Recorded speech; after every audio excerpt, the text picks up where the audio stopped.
Hello everybody and welcome to part 5 of Spyro the Dragon, and apparently I took some stupid damage from an enemy right after I came through the portal from our last recording session. So yes, that's dumb. Anyways, we will be going to the last two levels in this video, and that is Icy Caverns. Yeah, we're going to take a break from the hot desert and go to an icy cave. And we're at 2,300 gems. If I'm not mistaken, 400 gems and 4 dragons here. Oh, 405. So we'll actually have 31 dragons. Actually, I think we'll have 32 by the time we're done the entire world. 31 by the time we're done this level. Now, once again, this level does have backtracking, as it seems that this world does. Later on, we won't do as much backtracking in the game, but this world is big on backtracking. We got big brutes and guys who throw snowballs here to deal with. And the dragon, Ulrich. A word of caution, little one. Wait until you grow big, like me, before charging those large enemies. He's a pretty cool looking dragon, and I really do like the snowy background. For those who know me and my gaming history, I really love snowy areas. Whether they're slippery or not, I really like them. My favorite Jak and Daxter world was the snowy one, even though it was kind of like one of those minor worlds. It just kind of served as a mini area where you could collect a few things. That part always bugged me about the game. If you guys do hear vacuuming in the background sometime while I'm recording, it's because my mom's vacuuming the carpet, because it needs to be vacuumed. It hasn't been vacuumed in a while, so yeah. You can't get the key over there, but you gotta be careful and hit these posts, because they do have gems. And we have Todor. Spyro, some big Norks up ahead are wearing armor, and in the ice cave, armor can make their feet very slippery. 28. Not looking too bad at all. We can go into that ice cavern, or we can go up here. Now, this is where this level kind of gets tedious, because we do have to go different directions. And depending on where the direction is, like, look. If we go up here, we have the chest. And it's funny, because from up here, you can actually fly down to where the key is. So, instantly you're like, well, I do have to backtrack. Which does get kind of annoying. But, whatever. It's not the most annoying thing in the world. Yeah, and snowballs, I didn't think you were able to charge through them without taking damage, but I guess you can. It makes sense if you can go through a cannonball without taking damage, but snowball you would? That makes no sense. Then again, I don't know if dragons can survive the cold. You guys know if dragons can survive the cold? Because they sure seem to live all over the place. Whether it be cold, hot, rainy, sunny, whatever. Anyways, here we have Andor. Thank you for releasing me. Well, bound to be out of 5 dragons, at least one that says thank you for releasing me. You know, it kind of just makes sense, because really, how much information can they keep telling you in the game? Surprisingly, there's a lot of dragons that say different things, though, so it doesn't actually get that repetitive, which I do like. Sometimes they just bring back up certain old topics that you've learned about in the game already. But a lot of the time it's new stuff, or just funny little stories in the game that really have nothing to do with the game at all. Anyways, on a different note, we made it back up here where the chest was. Normally I don't take this way, I always take that path last, and I think this way is actually a little bit quicker than how I normally do it.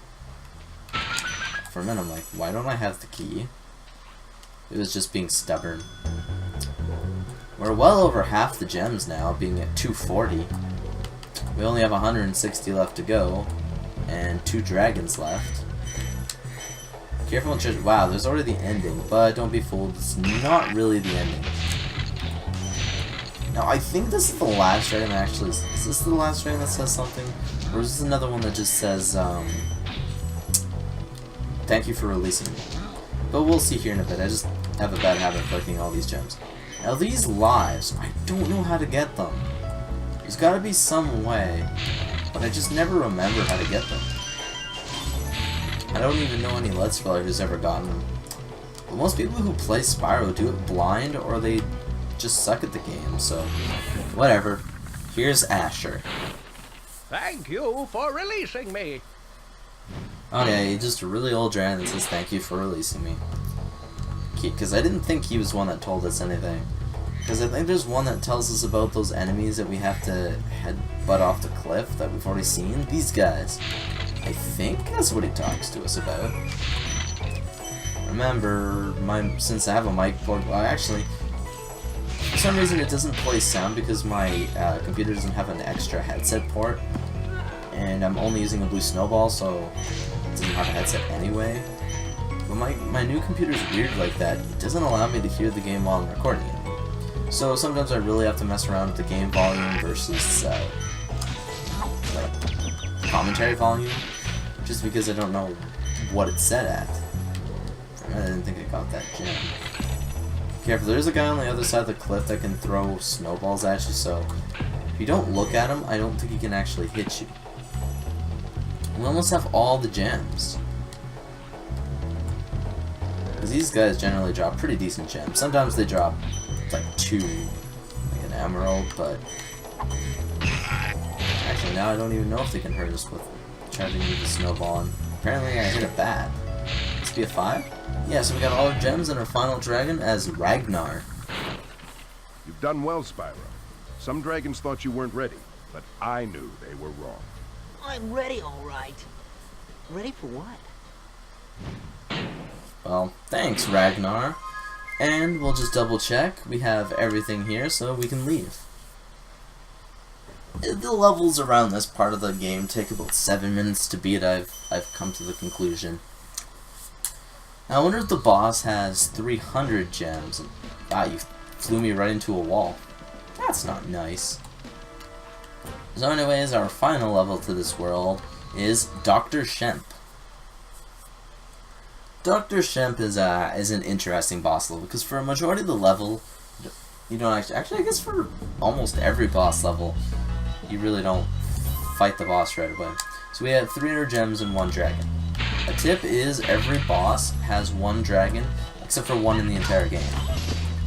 And I think it's just the final boss that doesn't, because well, the final boss is just the final boss. Those guys will actually die by themselves. It's really weird, because they're supposed to die once they run off the cliff, but sometimes they die if you catch them off screen at a weird time. Okay, so we have those weird fat female things that with the stir spoon that this time slap the enemies and you know, send them running at you. Then we just have some in a weird position, so it should be an enemy. Yeah, since I can't hear it, I can't hear when she slaps me. And that's an enemy dead. Now be careful when you go over this way, because is it this one? Yeah, she can slap you right off the cliff, which is extremely annoying. Like, you don't want to fall off the cliff, and yes, there is a key here too. But we also have probably the highest point in any Spyro game. Well, I wouldn't say any Spyro, but out of 3 Spyro games, it has the 2nd highest point, which is a rock formation over here that has a singular amethyst. And this also allows us to get this key. Though we can't make it over to that enemy, because if I'm not mistaken, that enemy is actually like the final enemy of the level.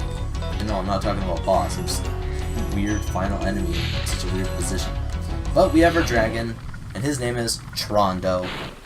This guy thinks he's so cool. You don't know what it's been like listening to him over and over. But I'll tell you one thing. He should watch his back.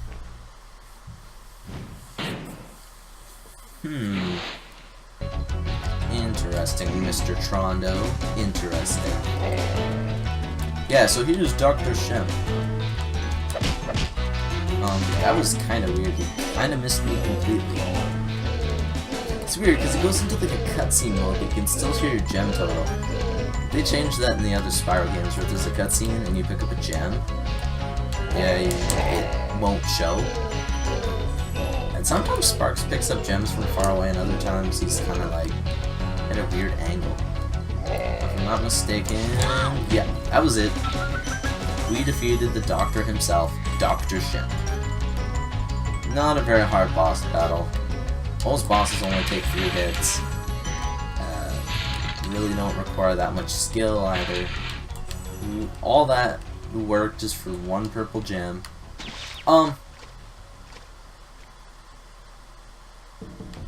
That was weird. And why I say that is because the wall actually bumped me off. So that's our first official death. I guess I can always fly from here. I guess this way makes it safer. I don't remember ever having that happen before. That was weird. You drop me a single 5. And you do too. You do too. So, we can now leave with our 300 gems in store.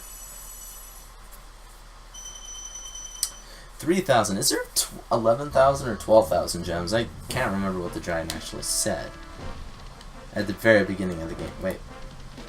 Oh, actually, I don't even think he says it at the... Does he say it at the beginning? Anyways, Gosnold. I can't believe how fast you found so much stolen treasure. Hop aboard for the Magic Crafter's world if you are ready. Okay, so now we're on to the next world, which is Magic Crafters. Now, here's a point of advice. I think one of the dragons tells us, but this is where we find the rest of the dragon eggs, is in this homeworld. There are still 3 worlds after this, but this is the only one with the dragon world, or dragon eggs. So, what we'll be doing in the next episode is we will be going here and maybe a level or 2. So, peace out, guys.